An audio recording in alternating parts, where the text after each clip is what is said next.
UPSC prep lab, आपकी तैयारी हमारी जिम्मेदारी। मणिपुर जल रहा है, आज से नहीं लेकिन पिछले लगभग 3 वर्षों से। मणिपुर में आफ्टर ऑल समस्या क्या है, इस समस्या को समझने के लिए आपको मणिपुर में जो प्रेजेंट प्रॉब्लम है वो क्योंकि हिस्टोरिकली रूटेड है वो जानने की आवश्यकता है। मणिपुर बाकी नॉर्थ ईस्ट का जो पूरा इलाका था 19वीं और 20वीं शताब्दी में, 19th और 20th सेंचुरी में, वहाँ पर बेसिकली ट्राइबल लोग रहते थे। उन ट्राइबल लोगों के बीच सबसे पहले 19th सेंचुरी में अमेरिका की तरफ से उनकी बैप्टिस्ट फॉरेन मिशन सोसाइटी जो थी उसने सबसे पहले नॉर्थ ईस्ट में अपने कदम रखे, और वहाँ पर अपने गंदे कदम रखने के बाद अमेरिका की ये बैप्टिस्ट फॉरेन मिशन सोसाइटी ने ट्राइबल लोगों को पहली बात तो क्रिश्चियनिटी में कन्वर्ट करना चालू करा। इसके बाद जब ब्रिटिश की हुकूमत वहाँ पर धीरे धीरे नॉर्थ ईस्ट तक पहुँचने लगी, जब अहोम किंगडम को ख़त्म होने के बाद अहोम किंगडम के डिक्लाइन के तहत ब्रिटिश ने अपनी हुकूमत असम घाटी में बनाई। असम घाटी में वो हुकूमत बनाकर जब वो धीरे धीरे आगे बढ़ने लगे तो ब्रिटिश को उस समय अमेरिका की बैप्टिस्ट फॉरेन मिशन सोसाइटी का पहली बात तो सहारा मिला। उस दौरान अमेरिका की ये जो मिशन था इसके तहत कुछ लोग क्रिश्चियनिटी में कन्वर्ट हो चुके थे, लेकिन धीरे धीरे ब्रिटिश ने जब वहाँ की नॉर्थ ईस्ट की सोसाइटी को समझा तो उन्होंने देखा कि यहाँ पर कुकी खास करके एक ऐसा वर्ग है जिसको फोकस किया जा सकता है, मिजो दूसरा वर्ग है और तीसरा नागा वर्ग है। ये 3 डोमिनेंट वर्ग जो थे इनके तहत ब्रिटिश ने एक बहुत केयरफुल तरीके से गेम को प्लान करके खेलने की कोशिश करी। ब्रिटिश ने एक मुहिम चलाई जिसमें उन्होंने कहा कि हम यहाँ पर आए हैं नॉर्थ ईस्ट को सिविलाइज करने।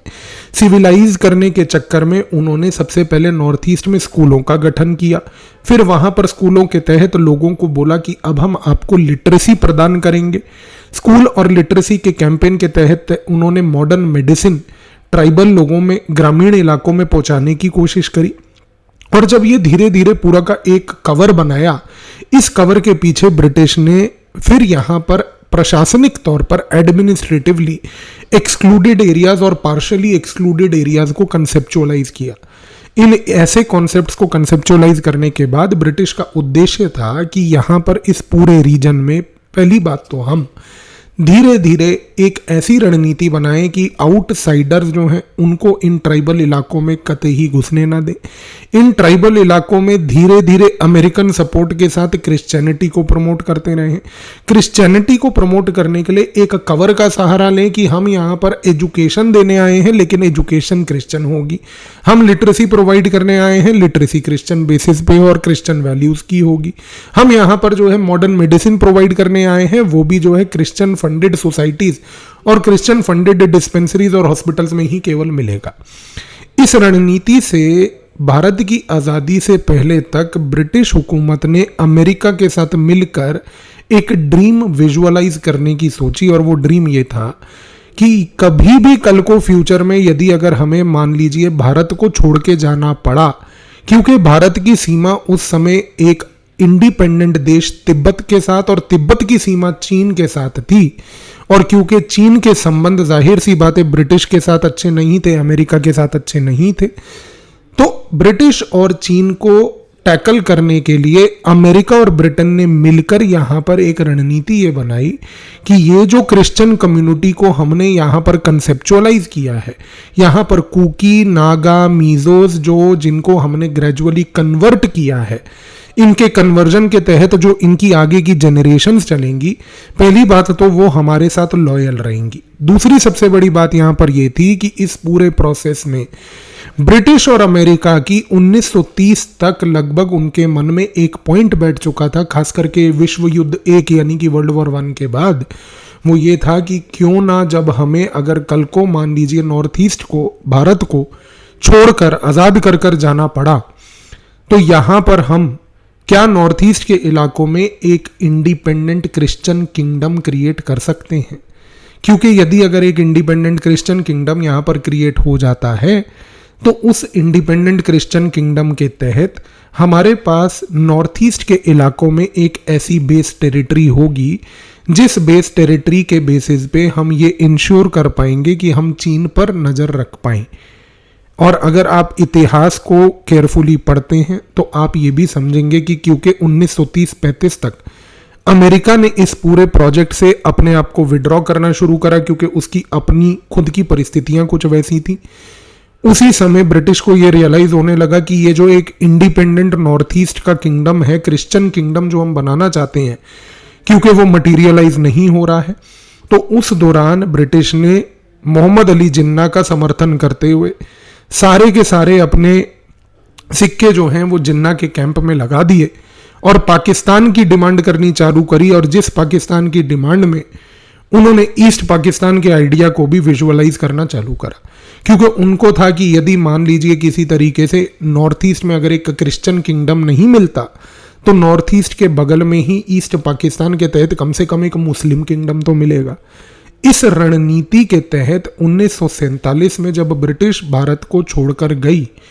तब सबसे पहले ब्रिटिश ने ये इंश्योर किया कि ईस्ट पाकिस्तान का बेस वहां पर बरकरार बना।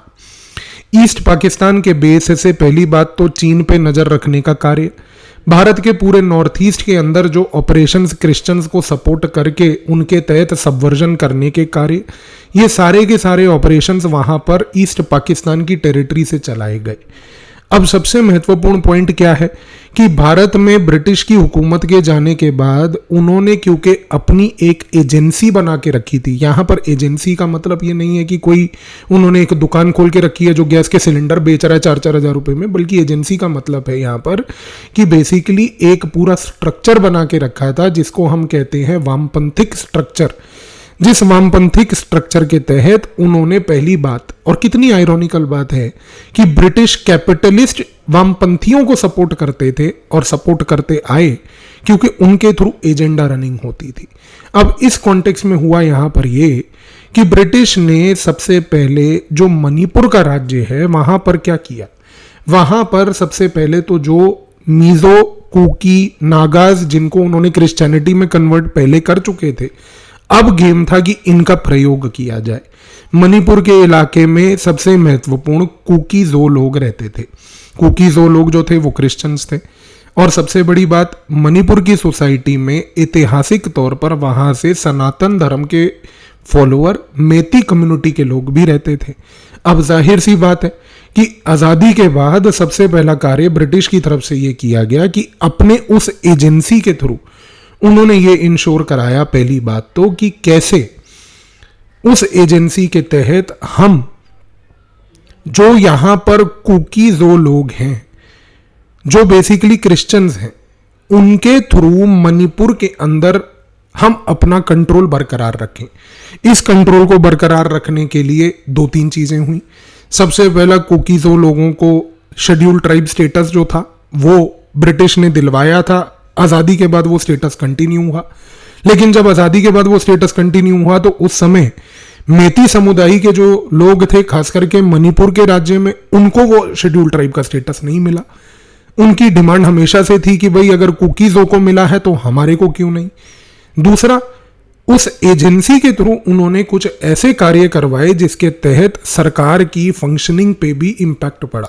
जिसमें सबसे पहला इम्पैक्ट ये था कि मणिपुर के राज्य में भारत की आज़ादी के बाद कुछ इस प्रकार के कानून पास करवाए गए, जिन कानूनों में सबसे महत्वपूर्ण कानून ये था कि जो मेती समुदाय के लोग हैं, जो सनातन धर्म के फॉलोअर हैं, वो इम्फाल वैली में रहते हैं, उनके लिए कानून ये बना कि कुकी-ज़ो लोग जो हैं, जो बेसिकली मणिपुर की पहाड़ी इलाकों में रहते हैं, वो पहाड़ी इलाकों में मणिपुर के मेती लोग जो हैं वहां पर जाकर लैंड नहीं खरीद सकते। कितनी आयरॉनिकल बात है। आप एक ही राज्य के अंदर रह रहे हैं, लेकिन एक राज्य के अंदर एक ऐसी डिस्क्रिमिनेटरी पॉलिसी को कानून के तहत बनाया गया, लाया गया,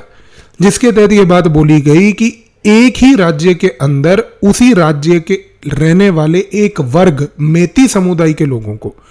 खास करके कोई अनुमति और परमिशन नहीं दी जाएगी कि वो पहाड़ी इलाकों में जहां पर कुकी-ज़ो लोग रहते हैं कि वहां पर जाकर किसी प्रकार से लैंड खरीदें। लेकिन सरप्राइजिंग बात यह है कि कुकी-ज़ो लोग जो पूरे के पूरे पहाड़ी इलाके को डोमिनेट करके रह रहे थे, उनके ऊपर कोई पाबंदी नहीं लगाई गई इस प्रकार की कि वो जो है मेती समुदाय के रहने वाले इलाकों में आकर लैंड ना खरीदें। यानी कि वो लैंड आके खरीद सकते हैं मेती के इलाकों में, लेकिन मेती जो है वो कुकी के इलाके में जाकर लैंड नहीं खरीद सकता। अब ये कानून बन गया। दूसरा, मेती समुदाय के लोगों को शेड्यूल ट्राइब स्टेटस भी डिप्राइव किया गया। इसके साथ साथ कुछ कुकी समुदाय के जो लोग थे, सारे नहीं बल्कि कुछ कुकी समुदाय के जो लोग थे, उनके क्योंकि बहुत सारे रिश्तेदार म्यांमार में रहते थे और म्यांमार के अंदर के म्यांमार चिन प्रोविंस में रहते थे, उनको बेसिकली कुकी चिन कहा जाता है। तो ये अक्सर उन कुकी चिन लोगों से मिलने जाया करते थे। जब ये वहां पर मिलने जाया करते थे तो म्यांमार में धीरे धीरे 1948 से लेकर आज तक, ये कहना गलत नहीं होगा यदि आपने म्यांमार का इतिहास पढ़ा है, कि म्यांमार में पॉलिटिकल इंस्टेबिलिटी बरकरार काफी लंबे समय से है। पॉलिटिकल इंस्टेबिलिटी का कारण यह है कि म्यांमार में मिलिट्री रूल है तत्मादों का, और जो मिलिट्री रूल म्यांमार में है उस मिलिट्री रूल को पहली बात तो अमेरिका और ब्रिटेन कतई ही पसंद नहीं करते। वो इसलिए पसंद नहीं करते स्पेसिफिकली क्योंकि यहां पर म्यांमार में चाइना जो है वो मिलिट्री रूल को सपोर्ट करती है। भारत की रणनीति ये रही है कि भाई म्यांमार में जो भी रूलर होगा, जो भी सत्ता होगी, हम उसका समर्थन करेंगे। हमारी हैंड्स ऑफ अप्रोच रही है क्योंकि हमें म्यांमार को एक स्ट्रेटेजिक एंगल से देखना है, हम पॉलिटिकल एंगल से नहीं देखते। अमेरिका पॉलिटिकल एंगल से देख रहा है, ब्रिटेन पॉलिटिकल एंगल से देख रहा है। ब्रिटेन और अमेरिका को ये लगता था कि भाई जब तक म्यांमार में एक डेमोक्रेटिक सरकार नहीं होगी, म्यांमार जब तक डेमोक्रेसी की ओर नहीं बढ़ेगा, म्यांमार हमेशा अधूरा रहेगा। म्यांमार में जब तक मिलिट्री सरकार है तो डेमोक्रेसी के एलिमेंट्स को सपोर्ट करना है, लेकिन अब इस डेमोक्रेसी के एलिमेंट्स को सपोर्ट करने के लिए गेम कैसे खेला जाएगा? तो गेम खेलने के लिए ब्रिटेन ने उस समय से लेकर आज तक अमेरिका का समर्थन करते हुए म्यांमार के कई इलाकों में लेबोरेटरीज एस्टैब्लिश करी जहां पर होने लगा इलीगल कल्टीवेशन पॉपी का। इस ओपियम के कल्टीवेशन से मेटाफिटामाइन बनने लगा। वहां पर मेटाफिटामाइन जो बना, जिसको हम आइस के नाम से आज की डेट में जानते हैं, वो पहली बात तो म्यांमार में बना, और म्यांमार के साथ साथ लाओस जो उसके बाजू में एक कंट्री है, और वहां से एक और क्लोज कंट्री प्रॉक्सिमिटी में थाईलैंड। ये म्यांमार, लाओस, थाईलैंड आज की डेट में कॉन्स्टिट्यूट करता है एक गोल्डन ट्रायंगल।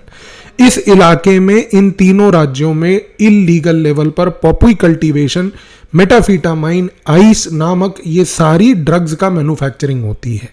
अब होने क्या लगा? होने ये लगा कि भाई जो ये कुकी जो लोग थे, जो खास करके मणिपुर के पहाड़ी इलाकों में रहते थे, ये जब अपने रिश्तेदारों से मिलने म्यांमार जाते थे, वहां से ये लोग ड्रग्स लेकर आते थे। इसके कारण पहली बात तो एक ड्रग की इकोनॉमी मणिपुर में पैदा होने लगी। अब ये ड्रग की इकोनॉमी जब यहां पर पैदा हुई, इसके साथ साथ दूसरी चीज ये भी हुई कि कुछ अमेरिकन और ब्रिटिश एजेंट्स के प्रोवोकेशन से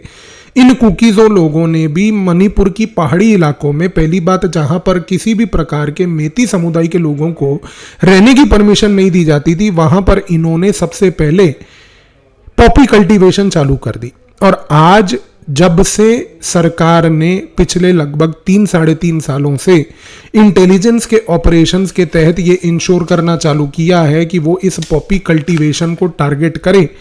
तब से पहली बात मेती समुदाय के खिलाफ सबसे पहली बात तो ये कुकीजो समुदाय के लोग भड़क चुके हैं, क्योंकि यहां पर अब इनके ड्रग्स का और वो पूरा का पूरा पॉपी कल्टीवेशन का एक्सपोजर हो रहा है। दूसरा, यहां पर जो एक भड़कने वाला पॉइंट ये भी निकला वो ये था कि आज से 3 साल पहले मणिपुर के हाई कोर्ट ने एक डायरेक्टिव पास करते हुए जो है, हाई कोर्ट के ऑर्डर के तहत ये बात भी बोली गई कि जो है मेती समुदाय के लोगों को भी शेड्यूल ट्राइब स्टेटस दिया जाए। अब अगर मेती समुदाय के लोगों को शेड्यूल ट्राइब स्टेटस मिलता है तो एक चीज तो क्लियर है कि उनके पास भी फिर लैंड खरीदने के उन इलाकों में, पहाड़ी इलाकों में परमिशन मिल जाएगी। यदि वो परमिशन मिलती है तो जाहिर सी बात है कि कुकीजो लोगों के, खास करके उन वर्गों में जिन वर्गों ने बेसिकली अमेरिका और ब्रिटेन और बाकी अन्य इंटेलिजेंस एजेंसीज के बिहाफ पर एक पॉपी का पूरा वो ट्रेड और एक ड्रग ट्रेड वहां पर बना के रखा हुआ है, वो एक्सपोज होगा। तो वो एक सेकंड रीजन था वहां पर आग लगने का। इस कारण से यह कहना कतई ही गलत नहीं होगा कि जो सिविल अनरेस्ट मणिपुर में चल रहा है, ये सिविल अनरेस्ट सिर्फ एक मात्र कुकी मेती समुदाय का ही नहीं है। इस समुदाय की लड़ाई के पीछे सबसे पहले एक शेड्यूल ट्राइब स्टेटस की लड़ाई है। इस लड़ाई और सिविल अनरेस्ट के पीछे दूसरा यहां पर लिविंग राइट्स का जो ये पूरा कॉन्सेप्ट है कि एक जगह पर आपको लिविंग राइट्स डिप्राइव किए गए हैं। इस पूरी लड़ाई के पीछे तीसरा जो ये जियोपॉलिटिकल एस्पेक्ट है, जिसमें